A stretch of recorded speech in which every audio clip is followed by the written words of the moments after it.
নমস্কার বন্ধুরা, সকলকে আমার চ্যানেলে স্বাগত। গত 5ই ফেব্রুয়ারি 2026 সুপ্রিম কোর্টের তরফ থেকে ডিএ মামলার উপর যে রায় দেওয়া হয়েছিল, সেই রায়ের পরিপ্রেক্ষিতে গত দুদিন আগে সুপ্রিম কোর্টে রাজ্য সরকারের তরফ থেকে একটি মডিফিকেশন অ্যাপ্লিকেশন করা হয়েছে এবং এই মডিফিকেশন অ্যাপ্লিকেশনে উল্লেখযোগ্যভাবে সরকারি কর্মচারী এবং পেনশনারদের যে সংখ্যাটি সেটি অনেকটাই কম দেখানো হয়েছে এবং এটা মনে করা হচ্ছে এখানে সরকার প্রসূত বিদ্যালয়ের শিক্ষক শিক্ষিকা বা অন্যান্য দপ্তরে যে সমস্ত কর্মচারী তাদেরকে এখানে কাউন্ট করা হয়নি।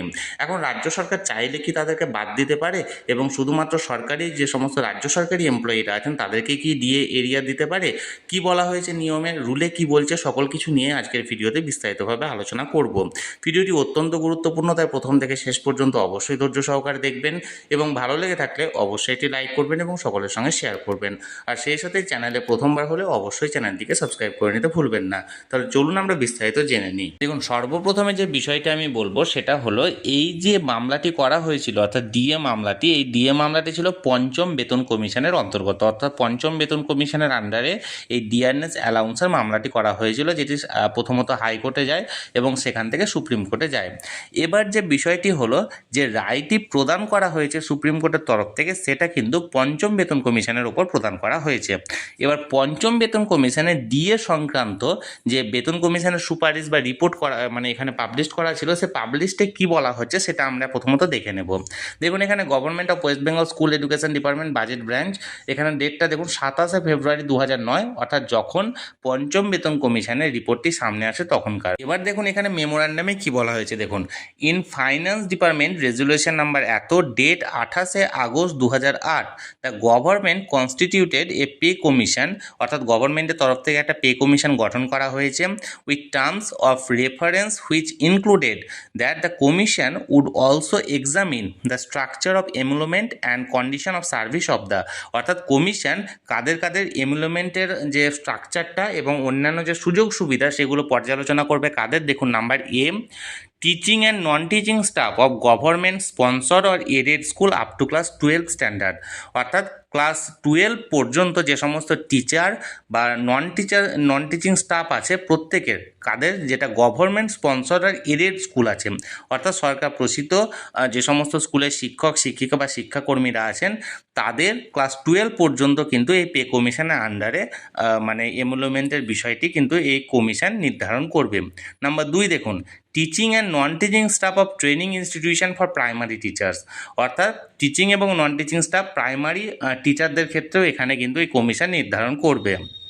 Number B, employees of the district primary school council including Siliguri sub divisional primary school council and Darjeeling, অর্থাৎ যেটা ডিপিএসসি বোর্ড আছে সেই সমস্ত ডিপিএসসি বোর্ডের এমপ্লয়ীদের ক্ষেত্রেও এখানে পর্যালোচনা করা হবে।